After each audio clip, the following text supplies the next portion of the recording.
They're the in crowd, we're the other ones. It's a different kind of cloth that we're cut from. We let our colors show where the numbers ain't. We're the paint where there ain't supposed to be paint. That's who we are. That's how we roll. The outsiders. The outsiders.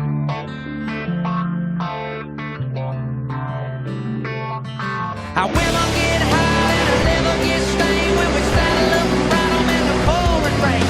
When a junkyard dog with an alley cat, keep the wind in our front and the hell out of back. That's who we are. I'm talking walk and walk wide open rock. That's how we roll. Back to the wall, a band of brothers together along the outsiders. We're the riders, we're the ones burning rubber up our tires. Yeah, we're the fighters, they all nighters. So fire 'em up and get a little higher.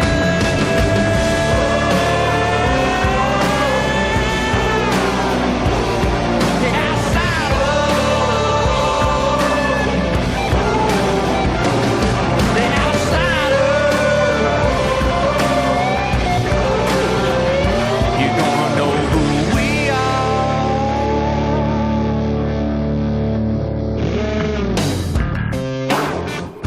They call Ontario Motor Speedway the Indianapolis of the West, as this circuit nearly mirrors the shape and distance of that famed super speedway. But for all that track means to motorsports, this one might mean a lot to the NFRN League Cup Series drivers, as 12 of them look to advance their way into the next round of the playoffs. From the southern part of California, this is the Ontario 500. Hello again, everybody. I'm Colin Denton with RVN, and welcome to the 21st race of the Elite Cup Series season at Ontario, a track we've been to before. Last time around, it was in the middle of the regular season. This time, it is in the playoffs, which carries a lot more significance because we got 12 drivers that are looking to advance their way into the round of 8. And after the last race at Simtel Park, Reese Butcher was able to steal it away from those drivers, and no one has been able to claim their spot in the round of 8 yet. And it is big for a lot of these drivers because 5th back to 12th are separated by 20 points. So a good day here can go a long way. And by the way, we've got 4 Super Speedway winners in the field from this season. Amethyst Ashley, David Davidson, Julio Caesar, and Philip Fry, all Super Speedway winners. And they're hoping that they can make it 2 here today at Ontario. But it's going to be a long and grueling task because we know that there was a lot of issues with the pit entry last time around coming to this circuit. And hopefully we're not going to see some of those same issues, but we will have to see. We got 40 laps to determine it. Taking a look at where we're coming from, Simtel Park. We'll be back in Wisconsin for our next race at Milwaukee Mile, but we head to Ontario for the second time, and for the second time we're in California. Ontario just a few miles away from Fontana Auto Club Speedway and also from the former Riverside International Raceway, and this track has played host to numerous IndyCar and NASCAR races back in the 70s. We'll take a look at our test car on track so you get a feel for what it's like to drive around this circuit. Going down into turn number 1, over 9,000 RPMs, you're going to be hitting that rev limiter. That tachometer is going to be blinking red almost every time you get to the end of the straightaway. Breathe the throttle through the corners into that short chute and then right back onto the back straightaway. And obviously the draft is going to be a major factor in this event. Maybe not as important in the truck series. Those trucks really punching a big hole in the air. These cars are a little bit more aerodynamic, and they're not going to be punching as much of a hole, but you can definitely get an advantage getting somebody's slingshot going into these corners. You want to stay right down on the line. Going through turn 4, it's a little bit different looking. We'll discuss that a little later in the broadcast, but definitely a lot of improvements made here at the racetrack, and that is a lap around Ontario Motor Speedway. And we'll see if the Elite Cup guys can manage it for 40 laps. Looking at our part-timer race, Shane Borland up in front alongside John Gilbert, who is going to slip back pretty quickly. As we mentioned, that outside line is not going to be the preferred line. It's going to be the inside, and that's exactly what drivers are using to make passes. There's Dwayne Calloway making his way by the 2-car of Robert Harrison. And it's going to be the 75 of Kyle Wall who gets to the line first. And he will advance into the feature along with Borland. Dwayne Calloway, Chris Harley, Austin Rogers, and Craig Martin will all make the show. Sparky the Sun Devil just on the outside. along with Connor Mays, Kenny Knox, Donnie Moore. All inside the top 10, but unable to make the field.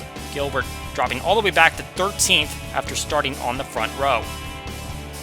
Our hot seat driver of the race is Jake Baskinger.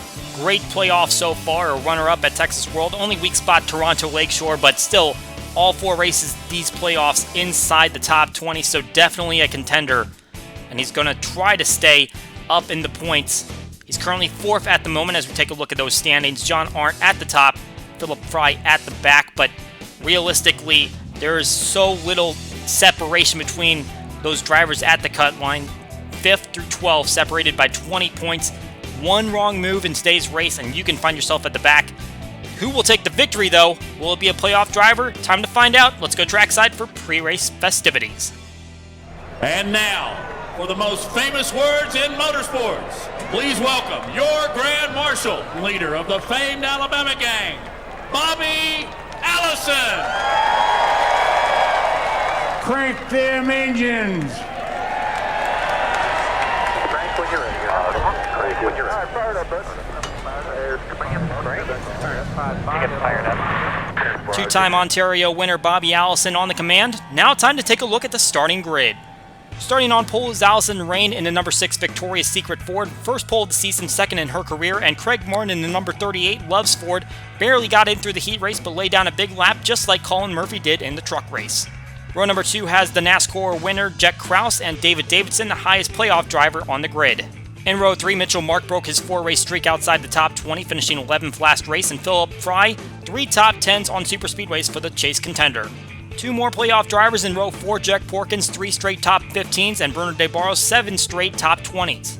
Rounding out the top 10, Noah Carr's 2 top 20 finishes on superspeedways this season at Dale Jr. Fan 88-83, runner-up at Zen Joltis. In row 6, Chris Harley has an Amateur Cup victory at Pigs Cliff, and Eric Monaco, 2 top 10s coming on tracks 2+ miles in length. Row 7 has Chaser Amethyst Ashley, top full-timer on superspeedways with a victory at Pigs Cliff, and Stephen Willie, high on momentum after back-to-back top 3 finishes. Row 8 has the bump draft and runner-up Tyler Markell alongside Reese Butcher, 3-time winner after his victory at Simtel Park. In row 9, Austin Rogers, 3 Amateur Cup top 20s on superspeedways, and the other JR, best superspeedway finish is 17th. Just inside the top 20, Chaser Adam Mundinger has 2 top 20s on superspeedways, and Eli Bright, best superspeedway finishes 19th. 2 more chasers in row 11. William Brock finished 6th at Simtel Park. Stuart Gratton has 2 superspeedway top 5s. In row 12, it's Nick Smith has 2 top 5s at Zen Joltis, and Cody Hagan, the final practice leader, has finished outside the top 30 3 times at superspeedways. A couple of superspeedway winners in row 13. Kyle Wall won the Amateur Cup race at Bump Drafton, and Rampage won this event last season. Row 14, Chaser Jake Baskinger working back-to-back top 10s, and Brad Stover, the runner-up at Pigs Cliff. Row 15, Noah Ponzer, his best season finish of 6th came at 8 Bull, and Gerard Irwan has 1 superspeedway top 20. The season opening winner, Julio Caesar, inside of row 16 alongside Shane Borland, who has 3 top 10s on superspeedways between this series and the Amateur Cup. Row 17 has Dwayne Calloway, got a 6th place finish at Pigs Cliff, and Ryan Baden, no top 30 finish since his Peoria win. Current points leader John Arndt on the inside of row 18, no top 10s on superspeedways, 6 top 20s in 10 races though. Jonathan Rains alongside finished 8th at Pigs Cliff. Row 19 consists of Aiden Shepard, 2 superspeedway top 10s, and Rambo, who's finished 27th in the last 2 races. Zachary Fitzwater Sr. in row 20 has the worst average finish among full-timers on this track type, and Dominic Carranza finished 8th at Columbia. And in the final row, it's NASCAR Fan 19, 2 runner-up finishes on superspeedways for the Chaser, and Caleb Campbell, 2 top 10s on this track type. As mentioned, this is the first pole of the season for Allison Rains, so that makes 21 different pole winners on the season. And we'll hopefully see a lot of them at our Clash event next season. But right now, these 42 drivers are focused on Ontario.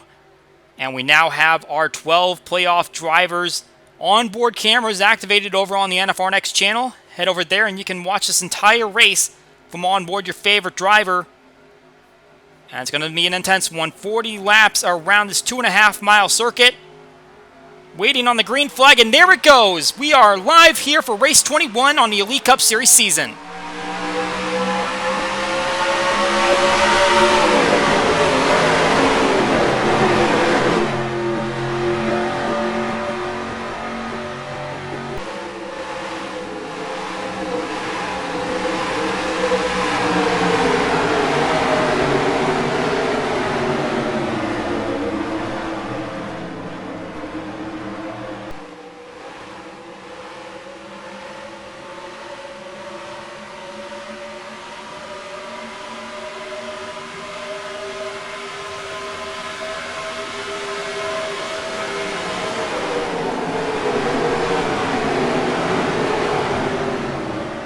Well, exactly what these drivers feared about this racetrack is happening to Philip Fry right now as he's on the high outside through these corners, and look at him getting past right now.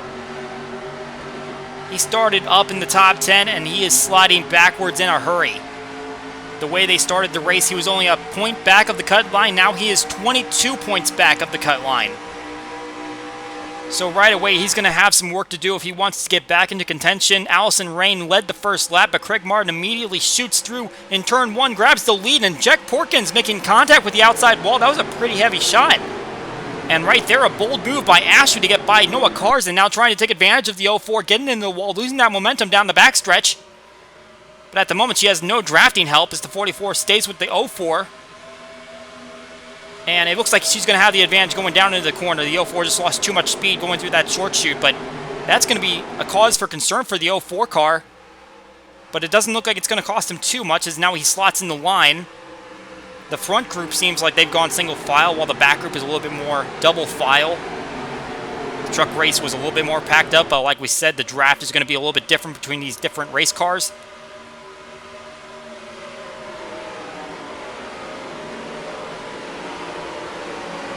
Looking at Adam Mundinger trying to work his way. He's behind a couple of cars at the same time. Oh, big shot there. Chris Harley, and then Amethyst Ashley right behind him.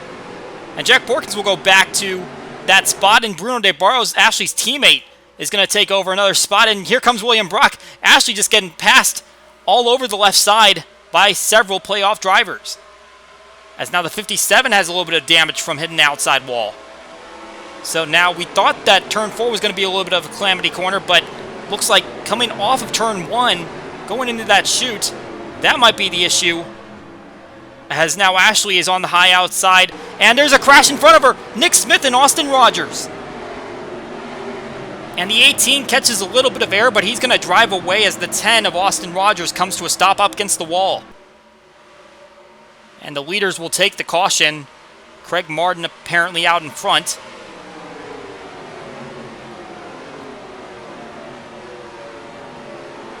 And so all of our cautions the last time we were here came as a result of drivers trying to merge on the pit lane, but we finally have a caution where it is not the pit lane that causes the issue. It looks like it was a move going down into turn 4. We'll take a look at the replay, but from the looks of it, it looked like the 10 was trying to make a move on the 18, and it did not work out, and so it's going to be an early end to the day for Austin Rogers as he awaits some assistance from the wrecker and the medical crew.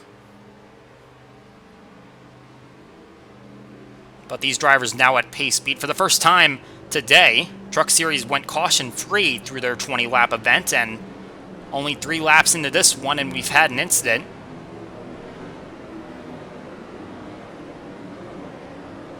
And we will see if they try to go for a pit stop here. A little bit of an older surface, so wouldn't be surprised, and it looks like we're seeing a lot of cars starting to duck down toward the apron. So I would imagine we're going to see pretty much everyone in here, and they're going to more than likely take 4 tires. Like I said, it's an older surface. More than likely going to be a lot of tire wear. Tires will be a necessity here, so if we get cautions at the right periods, then should expect to see 4 tire changes, and we will see if we get any green flag stops today. But here they come now down the pits, and we saw a little bit of position shuffling, especially Philip Fry dropping way back in the field, so not necessarily going to see everyone pitting at the exact same time as seeing the first car pull into their stall. Very long pit lane here. Watching on William Brock, Jack Porkins, and David Davidson going to pull in pretty similar times. And Brock's going to go for 4 tires. And they're setting up tires for the other crews, so should see 4 tires across the board here. Oh, and I'm seeing some contact on the middle of pit lane. Several hits for Jake Baskinker. Another one coming from Cody Hagan. The 84 has taken several shots. Had a good vantage point from up here in the tower. It looked like he got released, and then someone else coming in, striking him, and then there were several other cars that made contact with the 84 before he got off pit lane. As we see the race off pit road, Craig Martin retains the lead. Allison Rain lost a couple spots, but 4 tires across the board. We'll take a look at the replay of this accident, and yep, it's Austin Rogers making a move down to the inside in turn 4, makes contact with Nick Smith, and the 18, big hit on the back side of the race car, gets him airborne, and Austin Rogers sliding into his left rear tire right up against the windscreen. And so that contact is going to disable Rogers' car, as Nick Smith actually able to pull away. And so it looks like he's going to be able to continue in this race, although he's definitely not going to be up to a competitive speed. So let's take a look at what happened here on pit lane, now that we have a better look at it. 84 pulls away, and Rampage is coming into a stall at that point, and then drives right into Kyle Law, and Cody Hagan also trying to get into a stall along with Nick Smith. That was just a big mess right there as the 84 tried to exit.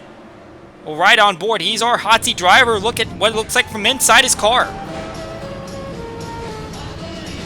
Big news for a driver who hasn't finished outside the top 20 in these playoffs.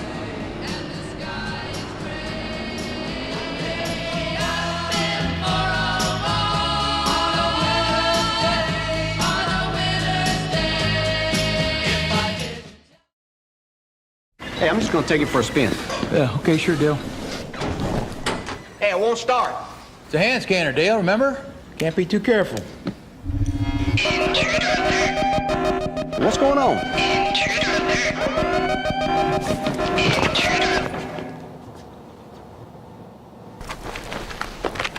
Dad? I just wanted to test drive. Unbelievable. Is that a no?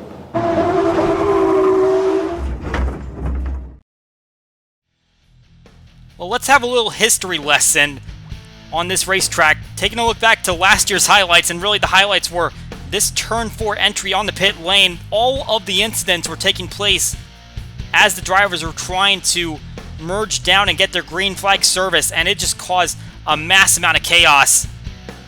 Took out multiple drivers. And so there have been improvements to how they enter pit lane now. You can see they've got more of an apron there. They'll merge down into what is more of a drag strip now. This is a multi-use facility. And they'll have a little bit more of a padding to enter pit lane, get down to speed. And that should hopefully cause a lot less issues if drivers need to make a green flag stop. But our first caution comes out in turn 4 for a non-pit issue, as Austin Rogers now drops out of the event after contact with Nick Smith. And he takes a heavy hit into the outside wall. Green flag back out. Craig Martin gets a good jump, but someone did not get a good jump, and that would be the 84 car of Jake Baskinger, and as we expected, big contact on pit lane, and he did not come back down for a second stop, so he is running with the damage that he incurred from that hit, and as you'd expect, it's holding everyone up, as he's trying to get out of the way. Certainly has the awareness that his car is not up to full speed, but still going to cause some issues with John Arndt, now the first car right behind him and boxed in by everyone else at the back of this field. The 05 is not going to appreciate that one. Came in as the points leader, now ducking down to the inside, trying to get back with the pack. Even the 18, who was involved in that first incident, was able to get away from the 84, taking that big shot really off the back end of the 75 of Kyle Law. That's what really did his front end in. And we're now seeing the 57 coming down the pit lane under green, and we're hearing it is a passing penalty on the restart, and I would have to imagine it's because of the 84. We're taking a look at the onboard now, and yeah, she just dives right underneath the 3 and then passes several more cars, and everyone just trapped on the outside with Jake Baskinger trying to get up to speed and not happening. What I'm really surprised about, though, is that she's the only one getting penalized when there were definitely some more cars going with her, and I would have to imagine that the rulebook states that if you pass on the inside of the car directly in front of you, that would be the penalty, but several cars followed Ashley, not past her, and so they are going to be fine and got an advantage off of Baskinger being slow, while Ashley would be the one that gets penalized. Oh, and back in turn 4, another incident. This time it's Julio Caesar. And a second accident here is Zachary Fitzwater Sr. up in the air. And more cars going to drive into it. Kyle Law, the other JR. Among those getting contact is now the 9 car stalled out in the middle of the track. The big story here, the 0 of Julio Caesar. playoff contender. He's definitely going to have some damage, but it doesn't look as severe as the cars in front of him. The other JR really plowed into a stalled race car. I believe it was the 9, or maybe he got into the back of the 75. Going to have to look at the replay on that again. Unfortunately, Fitzwater was just driving by that accident and then suddenly saw him turning into the outside wall. I believe Dale Jr. fan 88-83 and Jonathan Rains were also involved in that. And there's Noah Cars. I believe that was the other car that was spinning with Caesar. So he's got some damage. And then I believe he also made contact in that second portion of the wreck. Yeah, you can see he's got damage on both sides of his race car. He's going to have to see if he can get that fixed up, if he can get back into the field, or else he's going to have to go behind the wall.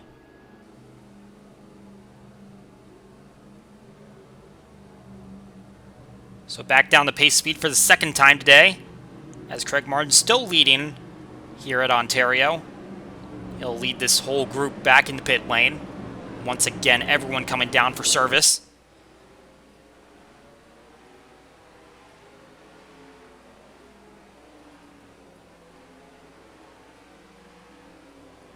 Let's look at a couple different drivers. Brock working his way up the field. Davidson, as well as Mundinger.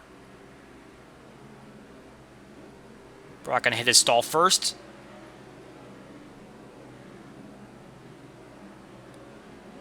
And it's going to be 4 tires for Brock. Mundinger at his stall and tires at the ready. Looks like it's going to be 4 for him, and would imagine for pretty much everyone else in the field as well. Ran a couple laps on their green and certainly can get the benefits of those Goodyears on your race car. And once again, it's going to be the 38 that gets off pit lane first. Looks like a little bit less drama. And the front 4 actually maintain their position as Tyler Markell drops a couple spots to DeBarros and Mundinger. Eli Bright jumping up 3 spots. So let's take a look at this incident. And I believe there was a little bit of contact there between Mundinger and DeBarros, but it's the contact between Caesar and Cars. Pretty much similar to what we saw before with Rogers and Smith. Only this time, Caesar's going to strike the wall first, and Cars a little bit further down the racetrack. And then, as these cars are trying to avoid the incident, as I believe Mundinger might have sideswiped the 44. Yep, there's Rains and Dale Jr. fan 88-83 making contact, and they go out of frame, but did see how that incident started, the 77 and 76 making contact. There's that hit at full speed, and then we'll see 76 is already down in the apron, 77 trying to get lower to avoid the incident. And unfortunately, Fitzwater Sr., we mentioned, he has the worst average finish at super speedways, and it's only going to get worse as he takes a heavy shot into the outside wall. No fault of his own, just caught in the wrong place at the wrong time once again. Riding on his side. This is not the first time that he's had a wild ride at a super speedway. I can remember back to 8 Bowl. If I'm not mistaken, I believe he ran into the roof of Jake Baskinger. And this time he is going for a flip, and I believe we're going to see Noah Cars as his car is a little bit hard of steering. He's going to strike the 9 while it's still airborne. And then the 75 and the 98 are committed to the high side, thinking that the wreck is going to go low, and 75 is going to hit Fitzwater. And then the other JR runs into the back of the wall, and that's where he gets all his damage. As we see Dwayne Calloway just barely braking as the 44 comes to a near rest in front of him. Riding on board Caesar.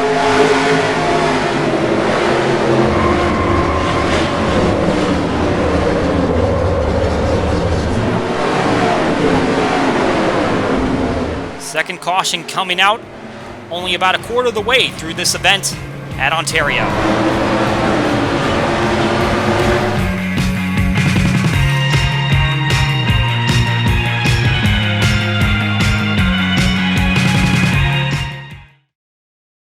I'm really proud to be a part of it.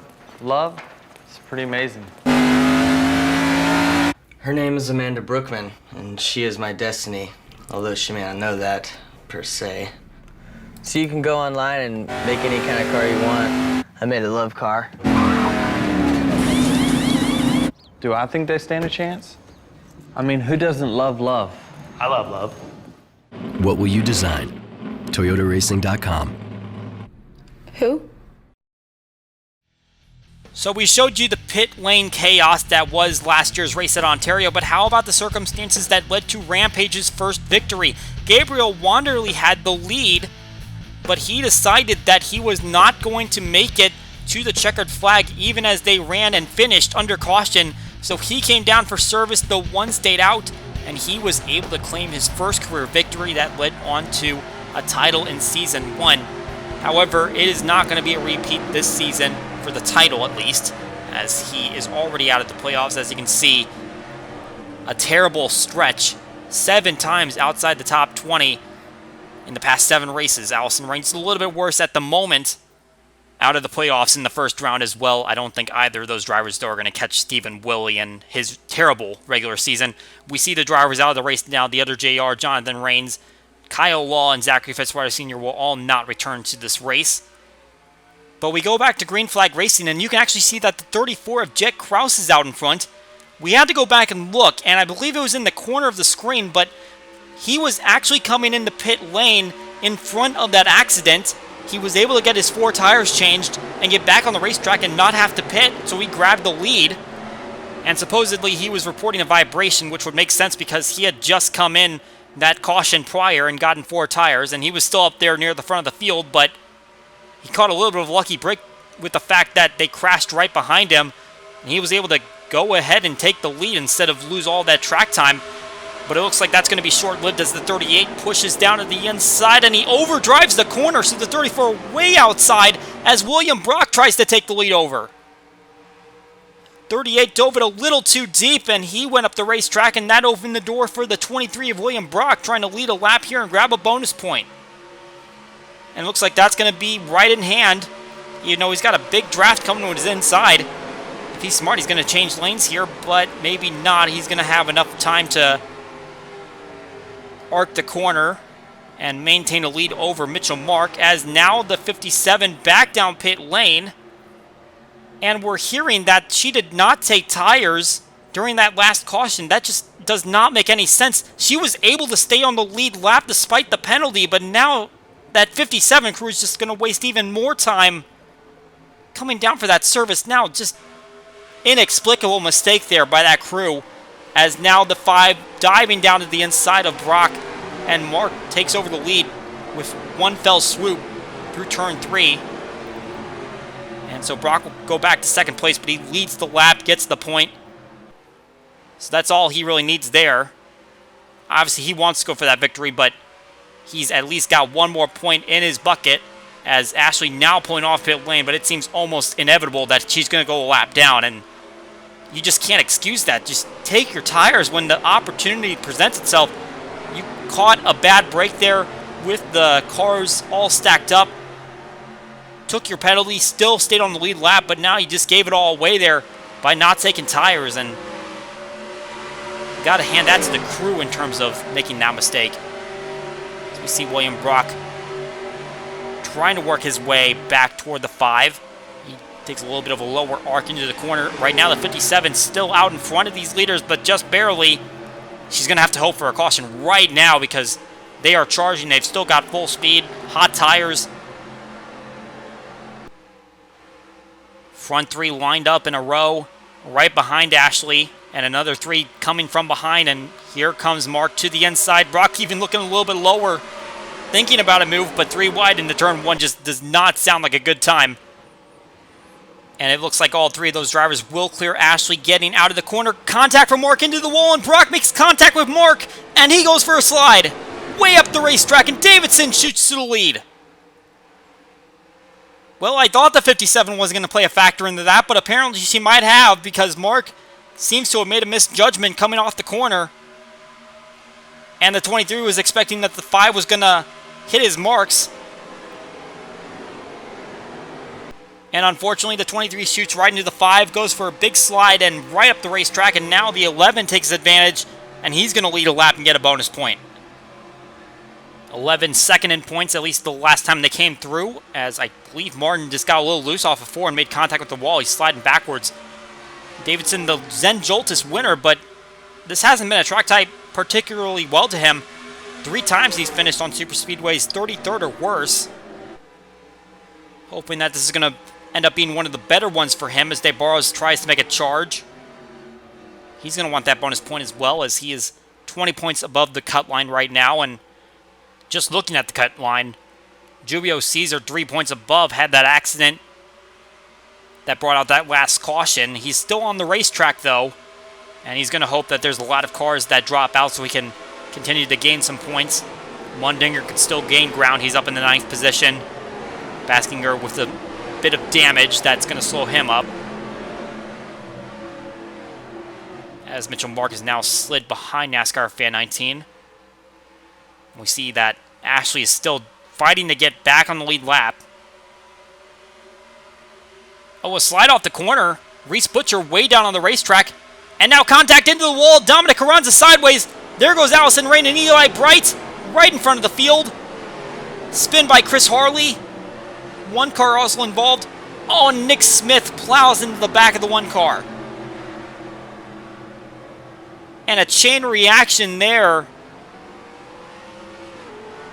18 car now in smoke. He was the last one to arrive on the scene. Saw the 90 way down the racetrack, coming off of turn 4. And I believe the 24 was the first car I saw sideways. Rain also caught up in that one. Pole sitter of the event. Now she's got some damage. Rampage trying to catch back up to speed. I don't believe they took the caution, so that's why they're racing back around to the line. Definitely the leaders racing back for position. There's Harley. I believe he went off the front end of Shane Borland, as a lot of cars scrambled to find position and get away from that accident. There's that 25. Who I believe didn't take too much damage.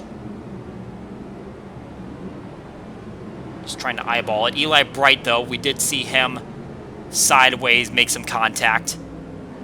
Looks like he has a little bit of front-end damage. We'll have to evaluate that replay and see exactly what happened there. But it just seems like the 90 went for a slide. Reese Butcher did, and I believe he might have gotten away unscathed from that whole incident. I think it was the 24. Maybe he was also sideways and came up the track a little bit too much.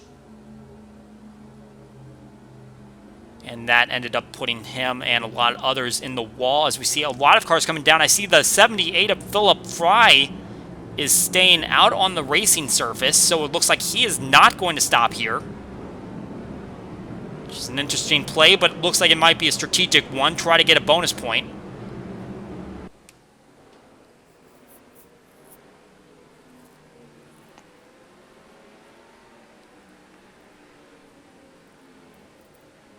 Keeping an eye on several of our drivers up near the front of the field. NASCAR Fan 19 first into his stall. And going to take 4 tires. This is the longest green flag stint we've had so far this race, so it wouldn't be a surprise to see 4 tires taken here, especially because they've been taking 4 tires for the first 2 stops when those stints were a lot less intensive. Seeing Gradden and Davidson getting ready to go for 4 tires. 64 already pulls away. He was starting at the back of the field, so he had one of the first pit stalls. He's made up a good bit of ground so far this race, and he needed it. He was right at the cut line. Oh, and at the front of the field, Davidson makes contact with Rain. The 6 was trying to get into her stall at the front of the field. Davidson was already pulling away. And that could be a big factor on Davidson, who actually got out in front on the field. He came in first and he left first, but he had contact with Rain on his way out. So let's take a look at this replay first. And yeah, so Butcher made contact with Carranza. They went for a big slide off of corner number 4. And they correct it. But unfortunately, Callaway comes in and makes contact with Carranza. Rain squeezed into the outside. Bright runs into the back of the 24, makes contact with Butcher, so he did have some contact on that whole incident. Stephen Willie squeezed in there at the back. Rain comes around and gets Borland, so the 25 gets the 3 as a result. And the 1 trying to come to a complete stop, trying to avoid. As Noah Cars slips through, I believe the 76 might have as well as Maiden and Hagen there on the bottom. But then here comes Smith with a lot of speed, already damaged, and right into the back of Rampage and a little bit into Rain as well. And we saw the smoke coming out of the 18 car, so it looks like his day is going to be done. Riding on board Julio Caesar as he rides through this one. 3rd caution of the day here at Ontario.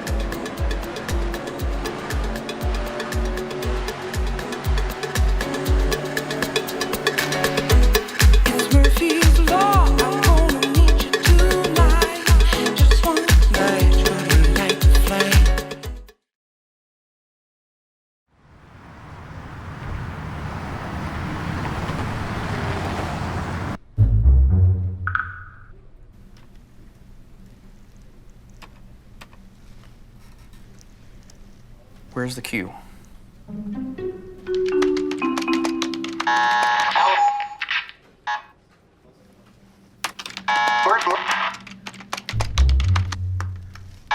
Allison, where's the queue? Upper left.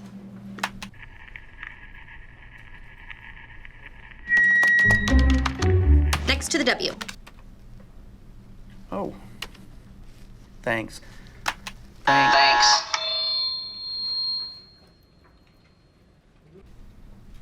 What's happened to me?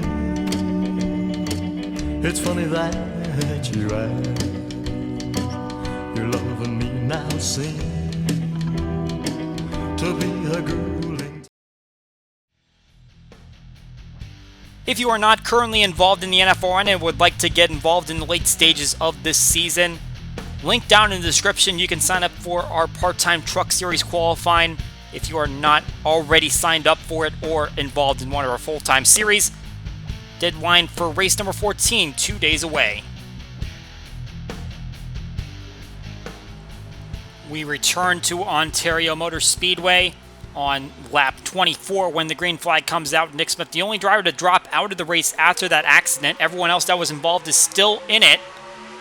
They just might have a little damage to go along with their machine. David Davidson takes the green flag. Philip Fry did lead a lap, then came down for pit service. So grabs a bonus point, but as you can see, he's still bottom of the chart, 36 points behind. So it's going to be a big uphill task for him to get back into contention here. And you can see Davidson struggling to clear Ashley as the 57 gets out in front. So now she's technically back on the lead lap, and that allows Martin to go down and take the lead over. So once again, Ashley causing some havoc as she fights to get back on the lead lap, which she has plenty of right to do, but certainly a situation that could have been avoided if she had just gotten the tires when she had the opportunity to. And trouble back in turn 3. Stephen Willie up on his side. Chris Harley also involved. And the caution has not come out. I am very surprised by that. The 62 is fully on his side, going on the wall. And we're going to stay green. I guess no one technically went around, but the 62 caught some major air there. And let's look back at that one. So the 62's on the high outside. No grip in that groove. 3 comes in with a big slide. Nails him in the left rear. 62 hits the wall. He is upside down. scraping against the catch fence, the wall, grinding sparks against the pavement, and he'll get back on all four tires, but they continue, and they don't call a caution flag for that. I get it. No one necessarily went around, but that was a pretty gnarly situation. And either way, they're going to continue racing. Craig Martin now out in front. DeBarros in second, looking to make a move to the inside as Brad Stover has moved up in the third place. Here comes the 12 car to the inside for the move. And he's going to clear the 38. Is the 55 going to try to take a look? He's not going to get the lead, but he is going to get second from Martin. It's David Davidson trying to peek his way back in there. Pretty big separation between these front three. DeBarros has a big gap up at the front, hoping that he can lead his first laps of the race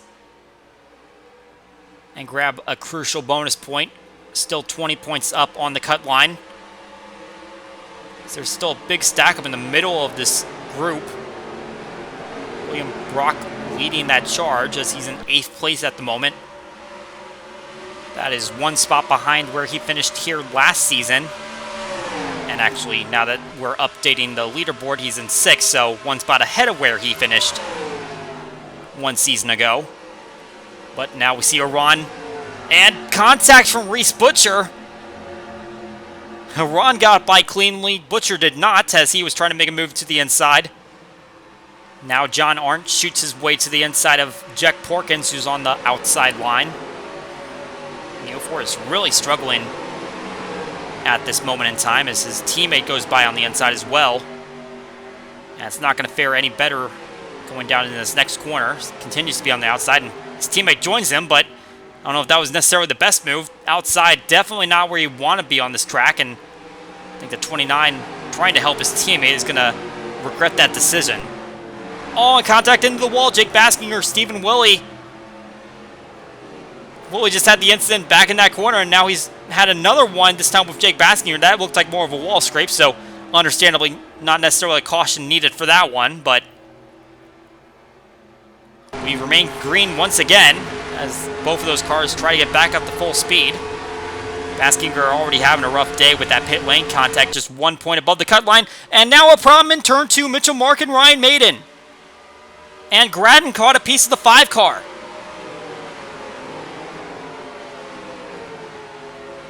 Looks like everyone else is going to get away with it. The 76 almost ran into the back of 99 as he tried to get straightened out, but looks like it's going to be primarily a 2-car incident, perhaps 3 if you want to count Gradden in that, because it looks like he sideswiped the 5 car as he was coming through.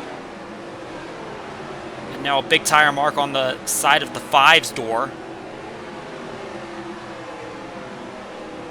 as they'll try to come around and grab the caution flag. 4th time that's come out. Could have easily been the 5th. And it's DeBarros that's out in front.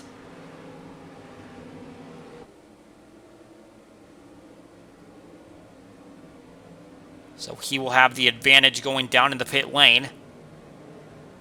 We're getting into the late stages of this race, and this caution comes at a pretty precarious time, at least as we look into the fuel window. Obviously, we haven't had enough of a long run to really determine what that fuel window is, but if we're going based on practice laps, it seems like we're kind of right on the edge of that window where you might be able to make it, you might not. We'll see what the fuel economy is. And if any of these teams try to gamble with something, we can say this: they're more than likely going to come down now because you pretty much have to. You're not going to make it based on the last stop.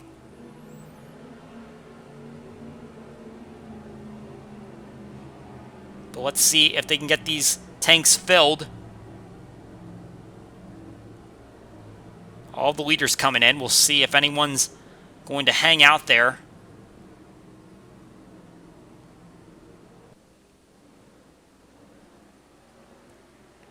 And the 04 is still out on the track.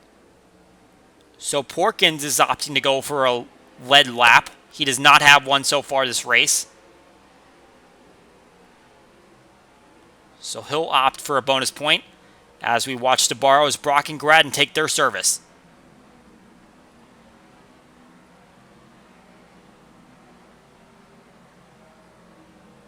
Gradden navigating some traffic as Brock is first to reach his stall among those that were watching. And it looks like we're going for some split strategy here. I say split, it looks like a lot of them are going for 2 tires. That's the case for Brock. He's going 2 rights. And it looks like DeBarros is going for rights. Gradden is going for rights. The 12 car took a long time. He's not going to be the first car off of pit lane. I wonder if he was trying to fill his fuel cell a little bit more. Just maybe not enough that it necessitated a 4-tire stop. As we look at the race off pit lane, Brock 5 spots up, and DeBarro loses 4. Campbell went for 4 tires. That's interesting. He'll lose 5 spots in the process. Let's look back on that Baskinger-Willie incident. It looks like 62 goes in deep on the 84, and obviously both cars having damage at this rate as the one car shoots by on the inside. Not quite as dramatic as Willie just had a few laps earlier, as they just scraped the wall, but a little bit of contact is going to cause him a little bit more sheet metal damage. And they grind it all the way to the exit of the corner. And the 62 a little bit more. It's the 84 trying to find a lane to shoot by. That's what it looks like on board of Baskinger.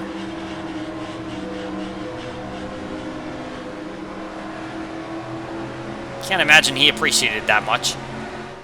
Now let's take a look at what brought out our caution. And the 5 really deep and makes just kind of a move that probably was never going to work. And he'll hit Maiden in the left rear.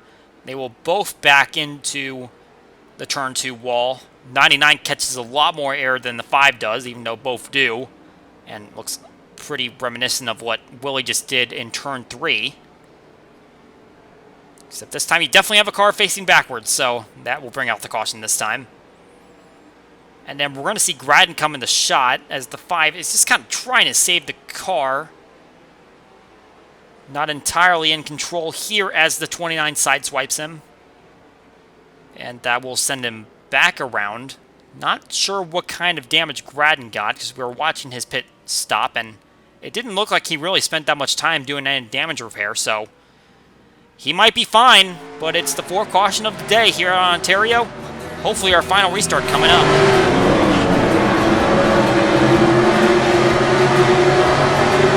See, I've been through the desert on a horse with no name. It felt good to be out of the rain. 4-speed manual transmission, 850 horsepower, 1 bucket seat, 0 to 160 in 8 seconds. Oh yeah, that baby will do. Any questions? I take it for a test drive. You ever driven one of these things?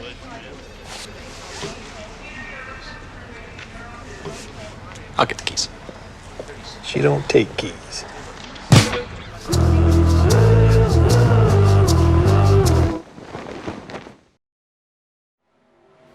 Back at Ontario, where we'll have 8 laps to go when we hit the green flag. None of the drivers in that last accident dropped out of the race. However, the 76 of Dale Jr. Fan 8883 did. Looked like he had a mechanical failure. However, remember, he did have some involvement in the 2nd caution of the day. Jack Porkins stayed out, led a lap, then pitted. So now Brad Stover is leading this race. As Porkins fades to the back of the field, he is below the cut line at the moment. We'll see if he's able to gain points and then put himself back in the green. Jake Baskinger on the inside, hoping that he won't be put out as he has a wounded race car. Stover gets a good jump as Ashley holding up the traffic. They restarted single file and Martin looking to the inside of Brock, trying to take over 2nd spot. And they go side by side. Brock is able to maintain a momentum. That is something we have not seen on the outside line. He's able to hold down 2nd place. Davidson looked at that line and decided he might want to have a shot at it. Not getting challenged from the inside yet. Laps are winding down, and Stover now out to a big lead. One of the biggest we've seen all day for a driver who is outside of the playoffs, but trying to fight for the 17th position and possibly Rookie of the Year. Big jumble up here as DeBarro is stuck on the outside. Now getting passed by Monaco on the inside.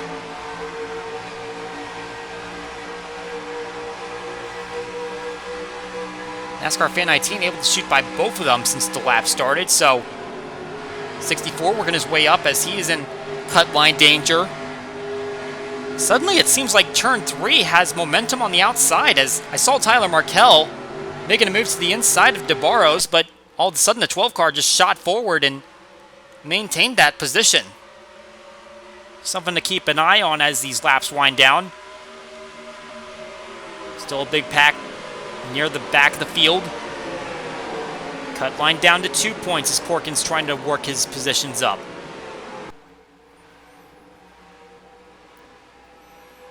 Seeing Gradden starting to fall back. He's only 8 points above the cut line, and he's losing points and positions as he goes along.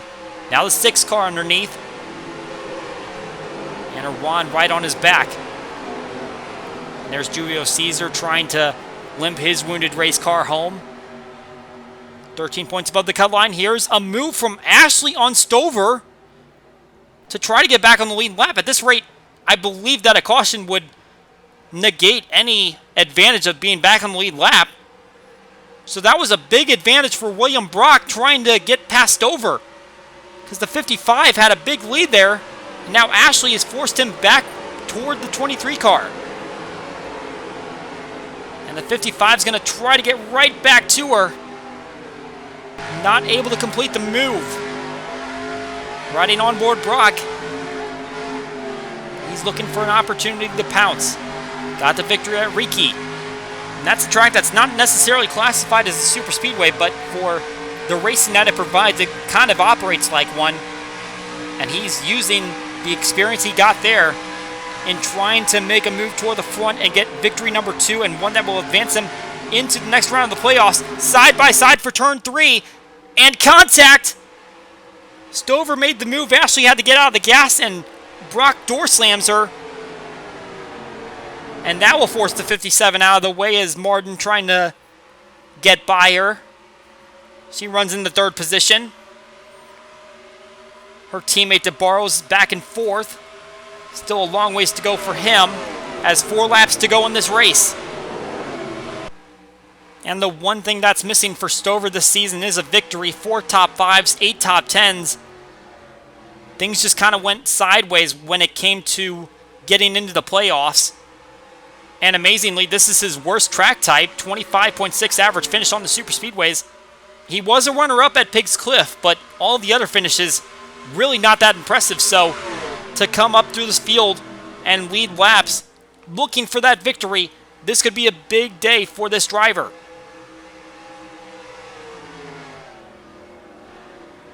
Brock continuing to trail behind him. And we're seeing the 57 coming down the pit lane and a couple cars trailing her. This could be a sign that they're not going to make it on fuel. I believe I saw Carranza sliding once again, but that was Monaco and Kraus that were coming down, so no playoff drivers. But with 3 laps to go, this is going to be a concern for these drivers trying to make it to the end of the race on their fuel cell. And I wonder if this plays into Jack Porkins' hands as he just goes above the cut line. He pitted latest, so he got the bonus point, but he also might have a full fuel cell. We see Martin working on the inside of Brock, trying to make that move. Not going to happen. Well, Brock is still high, so Martin's going to make the move. Big time move there, coming off the corner.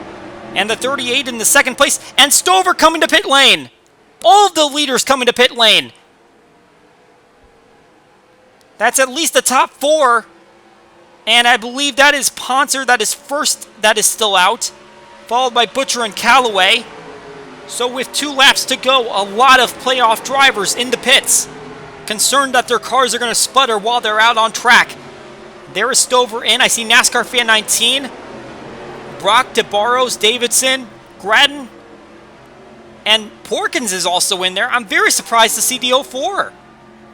I figured by staying out and having a little bit of a later pit stop, he would have more fuel than the rest of the field, but apparently not the case, or at least they're very concerned that they're not going to make it or slow down on the track. So that's a look at the drivers that had to come down for service. Mundinger is the first playoff driver in 5th, but he's not in this main group up here in front. And it does not look like any of these top 4 are coming down for service, so Noah Poncer in line for potentially his first victory.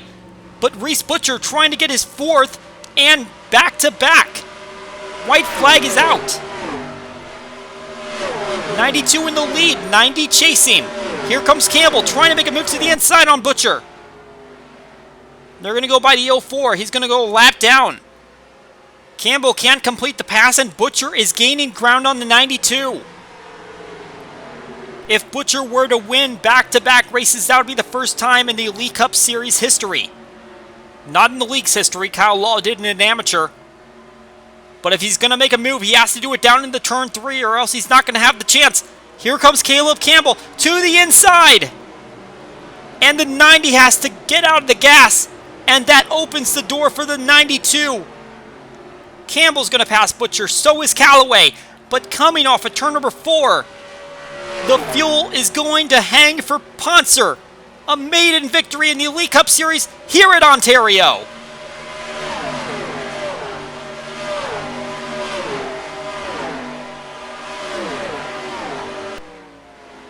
And the 0 car up in smoke. It looks like he came down for a pit stop, but now he has smoke billowing out of the car. And that's a huge development. That's going to be a lot of lost points there.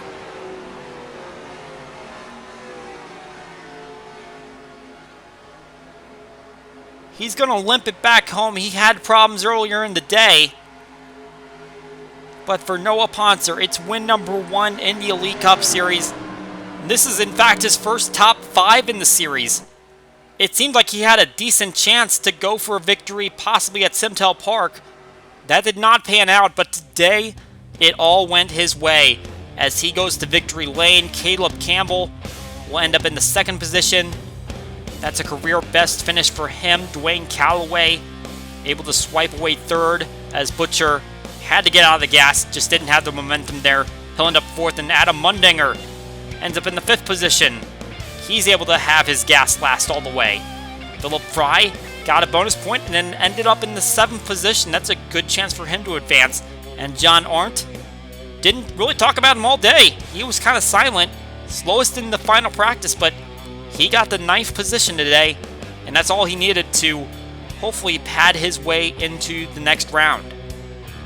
Looking at the next page, I'm very surprised to see Jake Baskinger finishing in 15th position after the pit lane problems on the first caution. Looks like he was able to keep his gas going to the finish line. Brad Stover, a heartbreak for him. Looks like he was on his way to his first victory, and he'll end up in the 16th position after having to pit late. William Brock, NASCAR Fan 19, will finish inside the top 20, but they had to pit in the last laps of the race. Also pitting were Dave Barrows, Gradden, and Davidson. They will finish outside the top 20. Dave Barrows and Davidson really had a chance to go for a victory there. Did not work out for them. And then, even further back, Julio Caesar, smoking car on the last lap of the race. Looks like he had just come off of pit lane, and you got to remember, he did have that damage earlier on, so it looks like it was just a mechanical problem just as he came off pit lane, and he still crossed the line, so he is registered for a finish. Jack Porkins did fall a lap down. Emmett Sassley 2 laps down after falling a lap down earlier and taking that late pit stop. And obviously this race featured a lot of attrition. No drivers dropped out of the Truck Series race. No cautions, no accidents. This one had 4 cautions with 7 drivers dropping out. None of them were in the chase. But speaking of the playoffs, let's take a look at how those points look now after that chaos that happened at the end. John Arndt manages to keep that points lead, 10 points over William Brock, and 32 points above the cut line, which now has David Davidson above Stuart Gradden. NASCAR Fan 19 was already outside the cut line, and he'll remain there. Jack Porkins fell out while Adam Mundinger and Philip Fry worked their way into the playoff picture, but you take a look at 4th through 11th, there is no safe margin there when you head to Milwaukee Mile, you're going to have to be absolutely perfect to ensure that you're going to be in the next round, as Baskinger, Brock, and Arndt feeling a little bit more comfortable, and Ashley was already 1 point below, and with that poor finish today, she'll be at the back of the field. We'll show you the points for the drivers that are already eliminated from the playoffs, and it should come as no surprise that the driver that was able to avoid trouble today and finished in the 4th position, Reese Butcher, continues to extend his gap over the other 3 drivers eliminated in round 1. Outside of the playoffs, it's still Stover at 17th position, but instead of Jack Krause 1 point out, it's Aiden Shepard, as he'll slot into 18th. Krause, a little bit further back in the field, will be 19th in points now. Meanwhile, Noah Poncer's victory skyrockets him from 27th to 22nd in the points. And further back in the standings, unfortunately, Stephen Woolley has fallen off the page that includes the rest of the full-timers. If I was Zachary Fitzwater Sr., I'd be a little concerned that Dwayne Calloway is getting pretty close. You have to remember, after his victory at Twin Ring Motegi, Calloway was 10th in points, and clearly he hasn't lost that luster, but it doesn't fare well for those full-timers. They've still got 5 more races in the season to make sure they finish at least 36th in the points. No changes in the team standings. AMI Incorporated still out in front. Just a little bit of gap widening and closing. And in the Rookie of the Year standings, it is still Brad Stover out in front by 3 points on Jack Krause. Really the only big jump that was notable in the front of the field was Philip Fry, gaining 10 points with his top 10 performance here today. So that is going to do it for our races here at Ontario. A lot more exciting and action-packed than we saw in the Truck Series. Probably a little bit more than we bargained for, but it still produced a great finish with Noah Poncer going to victory lane for the first time in his career. The next time you'll see us on track, it'll be the Elite, Amateur, and Open Modified Series at Milwaukee Mile. For NFRN and RVN, my name is Colin Denton. We will see you all next time.